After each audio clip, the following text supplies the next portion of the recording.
ಎಂದು ಕೇಳುವರಿಲ್ಲ.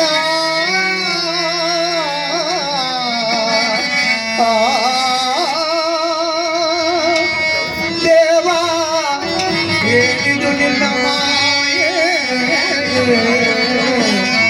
ದೇವ ಏನಿದು ನಿನ್ನ ಮಾಯೆ, ಬಲ್ಲವನಾದ ದೇವ.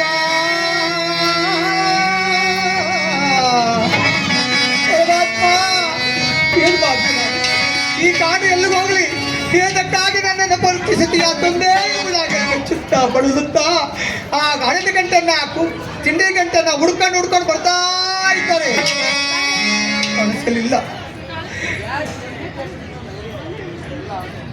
ಏನ್ ಮಾಡ್ಲಿ ಏನು ಮಾಡ್ಲಿ ಎಂಬುದಾಗಿ ಬರ್ತಾ ಇದ್ದಾರೆ. 2 ದಿನಗಳಾಗಿದೆ, 2 ದಿನಗಳು ಹುಡುಕಿದ್ದಾರೆ, ಸಿಗಲಿಲ್ಲ. ಪೂರ್ಣ ಕಟ್ಮಡಿ ಆದ ಚಂದ್ರಹಾಸಗೆ ಹೆರಿಗೆ ಸಂಕಟವಾಗ್ತಾ ಇದೆ, ಒಂದು ಕಡೆ ಬಾಯಾರಿಕೆ ಆಗ್ತಾ ಇದೆ. ಏನ್ ಮಾಡ್ಲಿ ಪ್ರಾಣಕಾಂತ, ಹೇಗಾದರೂ ಮಾಡಿ ಜಲಪಾನವನ್ನು ತಂದು ಪ್ರಾಣ ಉಳಿಸಿದೆ ಪ್ರಾಣಕಾಂತ. ಏನ್ ಮಾಡ್ಲಿ ಪ್ರಾಣಕಾಂತ, ಬಾಯಾರಿಕೆ ಆಗ್ತಾ ಇದೆ, ಹೇಗಾದರೂ ಮಾಡಿ ನೀರನ್ನು ತಂದು ಕುಡಿಯುವುದಾಗುತ್ತವಾಗ ಸಾಂತನ ಹೇಳ್ತಾ ಇದ್ದಾಳೆ ತಡೆ ಮೇಲೆ ಕಳಿಸ್ಕೊಂಡು. ಚಂದ್ರ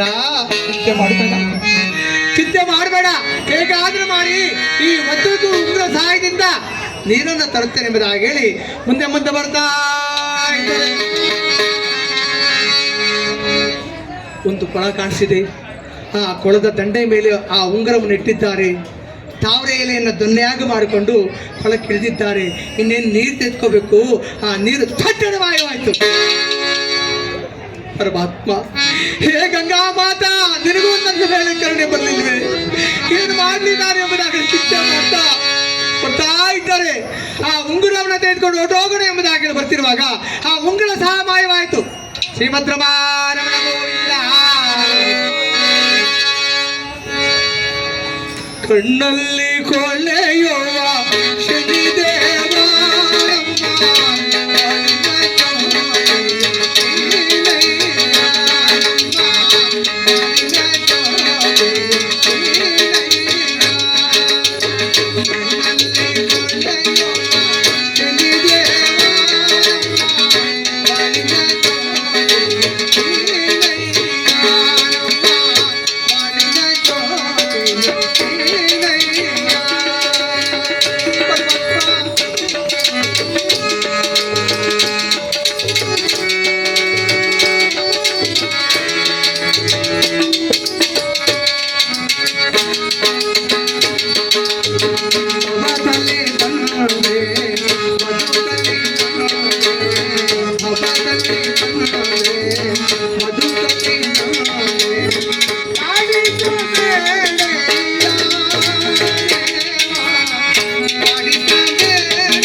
ಶನಿದೇವನ ಪ್ರಾರ್ಥನೆ ಮಾಡ್ತಾ ಚಂದ್ರ ಚಂದ್ರ ಎಂದಾಗಲಿ ಮೇಲ್ ಬರ್ತಾ ಇದ್ರೆ ವಜ್ರನು ಸಹಾಯ ಮಾಯವಾಯಿತು. ಯಾವಾಗ ಮಾಯವಾಯಿತು? ಸತ್ವತನ ಜೀವನ ಅಯೋಮಯವಾಗ್ತಾ ಇದ್ದಂತೆ ಪರಮಾತ್ಮ ಏನ್ ಮಾಡ್ತೀನಿ ಚಂದ್ರ, ನಿನ್ನನ್ನು ಹೇಗೆ ಹುಡುಕೊಂಡು ಬರ್ಲಿ ಪರಮಾತ್ಮ ಎಂಬುದಾಗಲಿ ಆ ಕತ್ತಲೆಯಲ್ಲಿ ತೆವಳುತ್ತಾ ಬಟ್ಟೆಗಳು ಹರಿದಿದೆ. ವಜ್ರಗಳ ಬರ್ತಿರುವಾಗ ಮೈ ಮಳ್ಳು ಸೋಕೊಂಡು ರಕ್ತ ಹರಿತಾ ಇದೆ. ಚಂದ್ರ ಚಂದ್ರ ಚಂದ್ರ ಬರ್ತಾ ಇದ್ದಾರಂತೆ ಮಾಯದ ಪ್ರಪಂಚ. ಈ ಮಾಯದ ಪ್ರಪಂಚದಲ್ಲಿ ಹೇಗೆ ಬಾಳುವುದೆಂಬುದಾಗಲಿ ಚಿಂತೆ ಮಾಡ್ತಿರುವಾಗ ಇಲ್ಲಿ ಮಹಾನುಭಾವನಾಗಿರ್ತಕ್ಕಂಥ ಶನಿದೇವರು ಏನು ಮಾಡಿದ್ರು, ಒಂದು ಹುಲಿಯನ್ನು ಸೃಷ್ಟಿ ಮಾಡಿಬಿಟ್ಟಿದ್ದಾರೆ.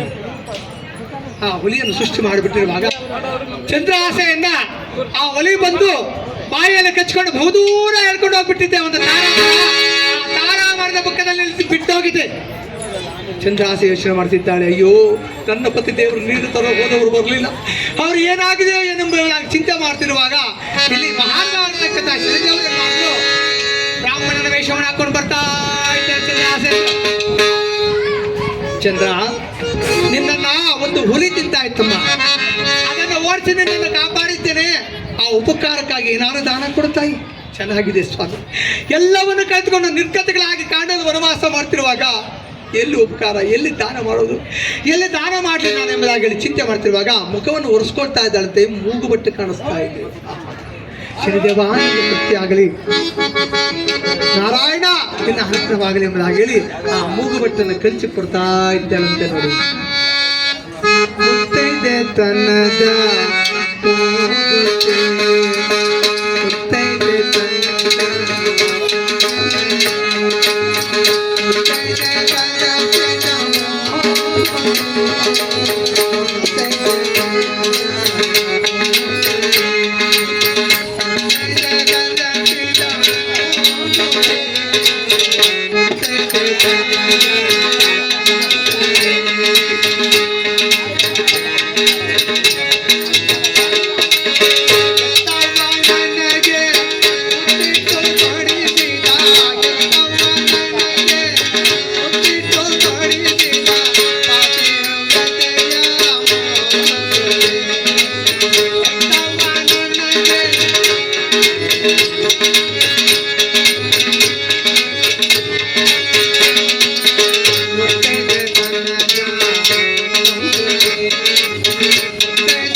ಹಣೆಯಲ್ಲಿ ಕುಂಕುಮ, ಎರಡನೇ ಮುತ್ತು ಮಸ್ತಕದ ಹೂವು, ಮೂರನೇ ಮುತ್ತು ಬೆಂಡೋಲೆ, ಮೂಗುಬಟ್ಟು, ಕೈ ಬಳೆಗಳು, ನಾಲ್ಕನೇ ಮುತ್ತು ಮಾಂಗಲ್ಯ, ಐದನೇ ಮುತ್ತು ಕಾಲುಂಗುರ. ನೋಡಿ ಅಮ್ಮವರು ಹೆಂಗೆ ಹಾಕ್ಕೊಂಡವ್ರೆ ಮುತ್ತುಗಳನ್ನ. ನೋಡಿ ಹಂಗಿರಬೇಕು ಮೂಗುಬಟ್ಟು. ಈಗ ಹಾಕ್ಕೊಂಡ್ರೆ ಕಣಿಗೆ ಕಾಣಲ್ಲ ಅಲ್ಲ, ಎಷ್ಟು ಚೆನ್ನಾಗಿದೆ. ಹಾಂ, ಲಕ್ಷ್ಮೀದೇವಿ ಕೂತ್ಕೊಂಡಿದ್ದಾಳೆ ತಾಯಿ. ಯಾರ ಮುಖದಲ್ಲಿ ಅದಿದೆಯಾ, ಅದೇನು ಇಷ್ಟಿಷ್ಟೇ ಚುಚ್ಕೊಳ್ರಮ್ಮ ಅಂದ್ರೆ ಅದು ಚುಚ್ಕೊಳ್ಳೋಕೆ ಕಷ್ಟ ಅವ್ರಿಗೆ. ಈಗ ಅಲ್ಲಿ ನೋಡಿ, ನೋಡ್ದ ಹಾಂ, ಅಲ್ಲಿ ನೋಡಿ ಆ ತಾಯಿ ಹಾಂ ಎಷ್ಟು ಚೆನ್ನಾಗಿ ಚುಚ್ಕೊಂಡ. ನೋಡಿ ಆ ಕಡೆ ಮಕ್ಕ ತಿರುಗಿ ನೋಡಿ, ಹಂಗಿರ್ಬೇಕು ಮೂಗುಬಟ್ಟು. ಹಾಂ ನೋಡಿ ಅಮ್ಮವ್ರು ನೋಡ್ತಾವ್ರಿ ಈಗ. ಅಲ್ಲಿ ನೋಡಿ, ಯಾಕಂದರೆ ನೀವು ಪಡ್ಕೊಂಡ್ಬಂದಿರೋ 3 ಮುತ್ತು, ಭಗವಂತ ಕೊಟ್ಟಿರೋದು 2 ಮುತ್ತು. ಯಾರಪ್ಪ ಅಂದರೆ ಪತಿದೇವರ 1 ಮುತ್ತು ಮಾಂಗಲ್ಯ, ಕಾಲುಂಗುರ, ಈ 5 ಮುತ್ತುಗಳು ನೀವು ಪಡ್ಕೊಂಬಂದಿದ್ದೀರಿ. ಈ ಪಡ್ಕೊಂಬಂದಿರುವಾಗ ಅದನ್ನು ಕಾಪಾಡಬೇಕಾದ್ರು ನೀವೇ. ಹಣೆಯಲ್ಲಿ ಕುಂಕುಮ ಇಟ್ರಪ್ಪ ಅಂದರೆ ಜನ ನಿತ್ಕರಲ್ಲ, ಸ್ಟಿಕ್ಕರ್ ಇಟ್ಕೊತಾರೆ. ಹಣೆಯಲ್ಲಿ ಕುಂಕುಮ ಇಟ್ಕೊಂಡ್ರೆ ಸ್ಟಿಕ್ಕರ್ ಇಟ್ಕೊತಾರೆ. ಮಸ್ತಕದಲ್ಲಿ ಹೂ ಮುಡಿಬೇಕಾದ್ರೆ ಅದು ಕಷ್ಟನೇ. ಈಗ ನೋಡಿ ಅವ್ರ ತಲೆಯಲ್ಲ ಹೂವು ಇದೆಯಾ, ಇರಲ್ಲ. ಯಾಕಂದರೆ ಕಲಿಗಾಲ ಇದು. ಹಾಂ ಹಾಂ ಇರಲಿ. ಹಣೆಯಲ್ಲಿ ಕುಂಕುಮ ಇಟ್ಕೊಂಡ್ರೂ ಆಗಲ್ಲ, ಕೈ ಬಳೆಗಳು ಹಾಕ್ಕೊಂಡ್ರೂ ಆಗಲ್ಲ. ಹಾಂ ಆನಂದವಾಗಿ ಸೀರೆ ಉಟ್ಕೊಳ್ರಪ್ಪ ಅಂದರೆ ಅದು ಆಗಲ್ಲ, ಬಾಳೆಗಳು ಹಾಕೊಂಡ್ರು ಆಗಲ್ಲ. ಅಂತ ಮುತ್ತುಗಳನ್ನ ಪಡ್ಕೊಂಡು ಬಂದಾಗ ನಾವು ಯಾಕಿರ್ಬೇಕು? ಈ ತುಂಬ ಬಳಗಳಿದ್ದು ಅಲ್ಲ, ಕಾಲಾಯ ತಸ್ಮೈ ನಮಃ, ಏನು ಮಾಡೋಕ್ಕಾಗಲ್ಲ. ನಾವು ಹಾಕೊಂಡಿರ್ತಾವೆ ಚಾಡಿ ಶೇಡ್ ಹಾಕೊಂಡ್ರೆ ಮುಗ್ದೈತೆ ನಮ್ಮ ಕತೆ. ಎಲ್ಲ ನಿಮಗೆ ಭಗವಂತ ಕೊಟ್ಟಿದ್ದಾನೆ. ಕೊಟ್ಟಿರುವಾಗ ಅದನ್ನು ಹಾಕೊಂಡ್ರಪ್ಪ ಅಂದರೆ ನಮ್ಮ ಸಂಸ್ಕೃತ ನಾವೇ ಉಳಿಸ್ಲಿಲ್ಲ ಅಂದರೆ ಇನ್ಯಾಕೆ? ಅದೇನೋ ಕಾರ್ಮೆಂಟ ಬಂದ್ಬಿಟ್ಟೈತೆ. ಅವ್ರು ಹೇಳ್ದಂಗೆ ಕೇಳ್ತಾರೆ. ಕುಂಕುಮ ಇಡಲ್ಲ, ಬಳೆ ಹಾಕಲ್ಲ, ಹೂವು ಮುಡ್ಸೋಲ್ಲ. ಏನಪ್ಪ ಏನೋ ಕೆಲವರು ಇರ್ತಾರೆ ಒಂದೇ ಸರಿ ಎಲ್ಲ ಫ್ಯಾಷನ್. ಹಸಿರು ಸೀರೆ, ಹಸಿರು ಜಾಕೆಟ್ಟು, ಹಸಿರು ಬಳೆಗಳು, ಹಸಿರು ಬ್ಯಾಗು, ಹಸಿರು ಚಪ್ಪಲಿ, ಇದೇನೋ ಫ್ಯಾಷನ್ ಅಂತ. ಈಗೇನೋ ಇವತ್ತೇನು ಮಾಡಿದ್ಯಪ್ಪ ಅಂದರೆ ಮಸಪ್ ಮಾಡಿದ್ದೆ ಸರ್, ಎಲ್ಲ ಫ್ಯಾಷನ್. ಹಿಂಗೆಲ್ಲ ಮಾಡ್ಕೊಂಡು ನಮ್ಮ ಜೀವನ ಈ ಮಟ್ಟಕ್ಕೆ ಬಂದು ಕುತ್ಕೊಂಡೈತೆ. ಏನು ಮಾಡೋಕ್ಕಾಗಲ್ಲ. ಯಾಕಂದರೆ ಕಾರ್ಯೇಶು ದಾಸಿ, ಕರಣೇಶು ಮಂತ್ರಿ, ರೂಪೇಶು ಲಕ್ಷ್ಮಿ, ಭೋಜ್ಯೇಶು ಮಾತಾ, ಶಯನೇಶು ರಂಭ, ಕ್ಷಮೆಯ ದರಿದ್ರಿ. ಹೆಣ್ಣು ಯಾವತ್ತೂ ಕ್ಷಮೆಯಾಗಿರಬೇಕು. ಏನಪ್ಪ, ಗಂಡ ಹೇಳಿದ ಮಾತನ್ನು ಹೆಂಡತಿ ಕೇಳಬೇಕು, ಹೆಂಡತಿ ಹೇಳಿದ ಮಾತನ್ನು ಗಂಡನೂ ಕೇಳಬೇಕು. ಇವರಿಬ್ಬರು ದಂಪತಿಗಳು ಆಗಿರುವಾಗ ಈ ದಂಪತಿಗಳು ಏನಪ್ಪ ಅಂದ್ರೆ ದೇವತೆಗಳ ಸಮಾನ ಅಂತೇಳಿ. ಯಾರು ಕೇಳ್ತಾರೆ? ನಾನು ಕೆಲ್ಸಕ್ಕೆ ಹೋಗಿ ಬರ್ತೇನೆ, ಅದೇನೋ ಫುಟ್ಪಾತ್ ಮೇಲೆ ಮಾಡಿದ್ದಾರಲ್ಲ ಪ್ರಸಾದ, ಅದು ತಗೊಂಬಂದ್ಬಿಡಿ, ನನಗೂ ಕಷ್ಟ ಐತೆ ಅಂತ ಹೇಳು ಬಟ್ಟೆಗಳು ತಗೊಂಬಂದು ಕುತ್ಕೊಂಡ್ಬಿಡ್ತಾರೆ. ಅಡುಗೆ ಮಾಡಲ್ಲ ಅಂತ ಕಾಲ ಇದು. ಅವ್ರು ತರಲಿಲ್ಲ ಅಂತ ಇಟ್ಕೋ, ಕಷ್ಟ ಮುಗಿದೈತೆ. ಅಡುಗೆ ಮನೇಲಿ ಸಾಮಾನು ಡಿಮಿಟ್ ಬಿತ್ತೋಗ್ತಾರೆ. ಹಾಗೆ ಏನು ಮಾಡೋಕ್ಕಲ್ಲ. ಸೀರಿಯಲ್ ಬಂದ್ಬಿಟ್ಟು ಆ ಸೀರಿಯಲ್ ನೋಡ್ಕೊಂಡು ನಮ್ಮ ಕಾಲ ಸೀರಿಯಲ್ ಕಾಲನೇ ಆಗೋಯ್ತು. ರೂಪೇಶು ಲಕ್ಷ್ಮಿ, ರೂಪದ ಲಕ್ಷ್ಮಿ ಹಂಗಿರ್ಬೇಕು.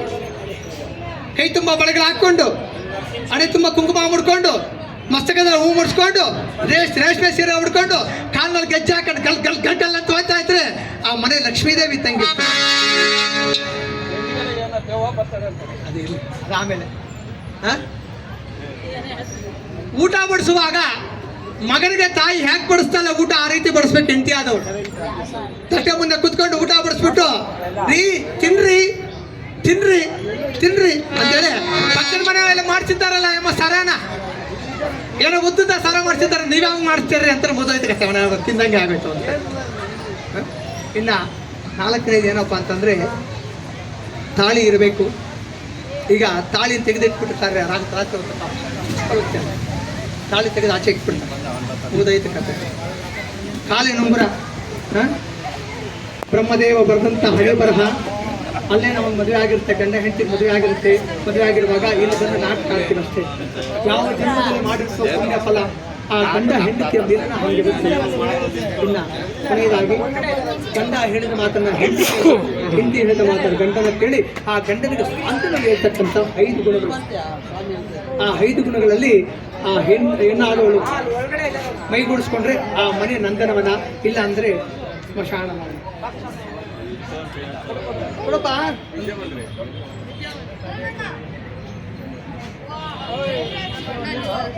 ಹಿಂಗಿರ್ಬೇಕು.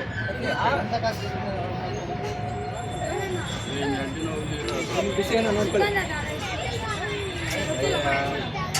ಏನು ಆಗಲ್ಲ.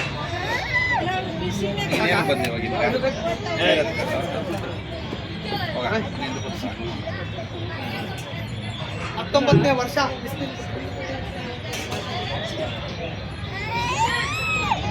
ಅಮ್ಮ ಕಥೆಯಲ್ಲಿ ಇರಿಸ್ತೆ ಇಲ್ಲ. ಕಾಫಿ ಕುಡಿದಾಗ ಬಿಸಿಲು ಕುಡಿದಾಗ ಆಗಲೇ ನಮ್ಮವ್ರಿಗೆ ಹೇಳ್ತಾ ಇದ್ರು, ನಾನು ಕೇಳ್ತಾ ಇದ್ದೀನಿ ಸಭೆ ಕಥೆನ ಅಂತ. ಕುಳಿತು ಕೇಳ್ತಾವ್ರು ನೋಡು ಕಥೆನ.